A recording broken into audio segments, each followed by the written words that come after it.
অবশেষে দীর্ঘ অপেক্ষার পর পরিত্যক্ত হলো বাংলাদেশ এবং নিউজিল্যান্ডের মধ্যকার দ্বিতীয় টি-20 ম্যাচ।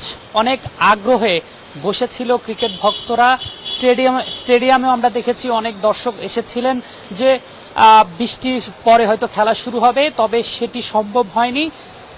অবশেষে অফিসিয়ালি জানানো হয়েছে বাংলাদেশ এবং নিউজিল্যান্ডের মধ্যকার দ্বিতীয় টি-20 ম্যাচ পরিত্যক্ত ঘোষণা। সেটি বিসিবি অফিসিয়ালি জানিয়েছে, সেই সাথে জনপ্রিয় ওয়েবসাইট ক্রিকইনফো তারাও নিশ্চিত করেছে যে বাংলাদেশ এবং নিউজিল্যান্ডের মধ্যকার দ্বিতীয় টি-20 ম্যাচটি অনুষ্ঠিত হচ্ছে না বৃষ্টির কারণে। বৃষ্টি এখনো চট্টগ্রামের এই জায়গাটাতে হচ্ছে এবং সেই বৃষ্টির কারণেই আজকের ম্যাচটি পরিত্যক্ত হলো। দীর্ঘ 2 ঘন্টারও বেশি সময় অপেক্ষা করছিল যে বৃষ্টি থেমে গেলে সীমিত ওভারের হলেও খেলাটা যেন মাঠে গড়ানো সম্ভব হয়, তবে সেটি সম্ভব হয়নি।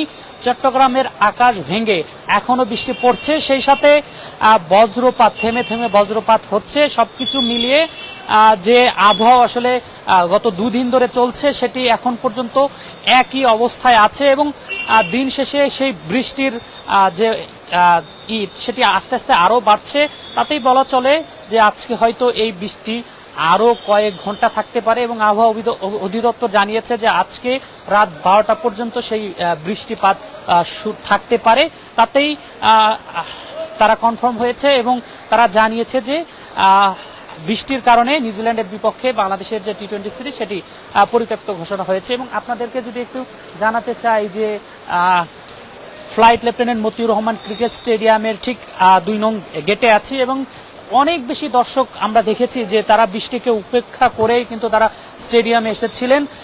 তারা আশা করেছিলেন যে হয়তো বৃষ্টি থেমে যাবে, থেমে যাওয়ার পর সীমিত ওভারে হলেও খেলা শুরু হবে, কিন্তু সেই আশা তাদের পূরণ হয়নি এবং ম্যাচ শেষে আমরা দেখতে পেয়েছি যে তারা অনেকটা বৃষ্টিতে ভিজে ভিজেই মাঠে এসেছিলেন এবং ভিজে ভিজেই মাঠ থেকে যাচ্ছে। আপনাদেরকে যদি একটু যদি দেখাতে চাই যে 2 নাম্বার গেট দিয়ে সব থেকে বেশি আসলে দর্শক প্রবেশ করে থাকে এবং সেই গেটটিতেই কিন্তু দর্শক তারা বের হয়ে যাচ্ছে যখন আসলে অফিসিয়ালি ঘোষণা এসেছে যে নিউজিল্যান্ডের বিপক্ষে বাংলাদেশের দ্বিতীয় ম্যাচটি আর অনুষ্ঠিত হচ্ছে না। বাংলাদেশের একটা দারুণ সুযোগ ছিল যে 1 ম্যাচ হাতে রেখে নিউজিল্যান্ডের বিপক্ষে টি-20 সিরিজ জয়, তবে সেটি সম্ভব হয়নি বৃষ্টির কারণে। এই যে আবহাওয়ার অধিদপ্তরের যে ঘোষণা তাতে বলা চলে যে আগামী কয়েকদিন মিনিমাম 72 ঘন্টা সেই বৃষ্টি থাকতে পারে। সেক্ষেত্রে বলা চলে যে বাংলাদেশের যে তৃতীয় টি-20 ম্যাচটি সেটি মিরপুরে অনুষ্ঠিত হবে এবং সারা বাংলাদেশে কিন্তু এই মুহূর্তে এই একই আবহাওয়া। তাতে বলা চলে যে বাংলাদেশের যে শেষ টি-20 ম্যাচটি আছে সেটিও মাঠে গড়ানো নিয়ে একটা শঙ্কা আছে।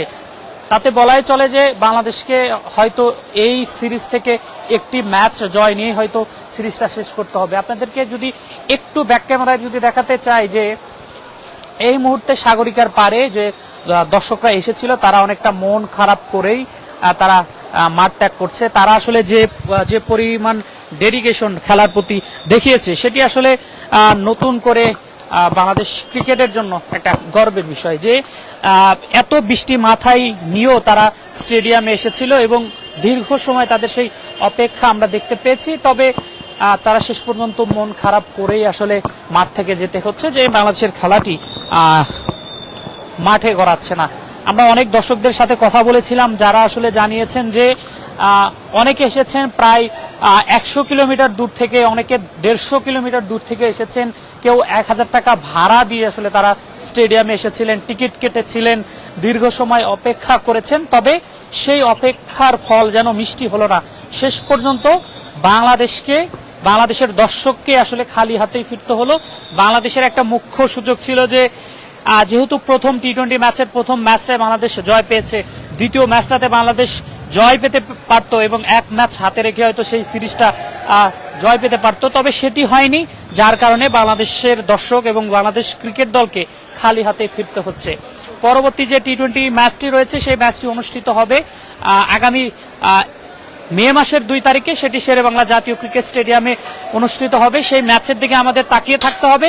তবে সেই ম্যাচেও আসলে বৃষ্টির একটা বাগড়া আমরা দেখতে পারি, কারণ আবহাওয়া অধিদপ্তর কিন্তু জানিয়েছে যে আগামী 3 দিন কিন্তু সেই যে আবহাওয়া আছে একই রকম থাকতে পারে এবং তার থেকে অধিক সময়ও থাকতে পারে। তাতেই বলা চলে যে বাংলাদেশকে হয়তো শুরুটা ভালো করেও সিরিজ হাতছাড়া হয়ে যাবে, যেটি আসলে বাংলাদেশের জন্য অনেক বেশি প্রয়োজন ছিল। এর আগে ওয়ানডে সিরিজটি বাংলাদেশ জিতেছে এবং সেটি পরপর 3টি নেশনসের বিপক্ষে 3টি সিরিজ জয় মেহেদী হাসান মিরাজের নেতৃত্বে, যেটি বাংলাদেশের জন্য দ্বিতীয় সর্বোচ্চ জয়। এর আগে আপনারা জানেন মাশরাফির নেতৃত্বে টানা 5টি সিরিজ জিতেছিল বাংলাদেশ।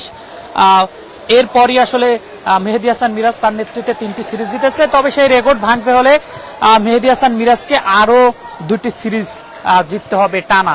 তবে সেটি পারবে কিনা সেটি আমরা পরে দেখতে পারবো। এরপর অস্ট্রেলিয়ার বিপক্ষে বাংলাদেশের সিরিজ রয়েছে, ইন্ডিয়ার বিপক্ষে সিরিজ হওয়ার কথা, যদিও সেটা নতুন করে আর শিডিউল হয়নি। তবে ধারণা করা হচ্ছে যে ইন্ডিয়ার বিপক্ষে বাংলাদেশের সিরিজটি হবে, তবে বিকল্প ভেন্যুতে হওয়ার সম্ভাবনা আছে। তবে সেই নিউজ আমরা এখনো অফিসিয়ালি ভাবে পাইনি। তবে আজকের ম্যাচ নিয়ে যদি আপনাদেরকে একটু বলতে চাই যে সাগরিকার শহীদ flight lieutenant Motiur Rahman cricket স্টেডিয়ামে যে ম্যাচটি ছিল দ্বিতীয় টি-20 ম্যাচ, এবং এবারের আসরে এই টি-20 সিরিজের সর্বশেষ ম্যাচটি এই চট্টগ্রাম স্টেডিয়ামে হওয়ার কথা ছিল, এবং সেই ম্যাচটি আসলে বৃষ্টির কারণে পরিত্যক্ত হলো। দর্শক,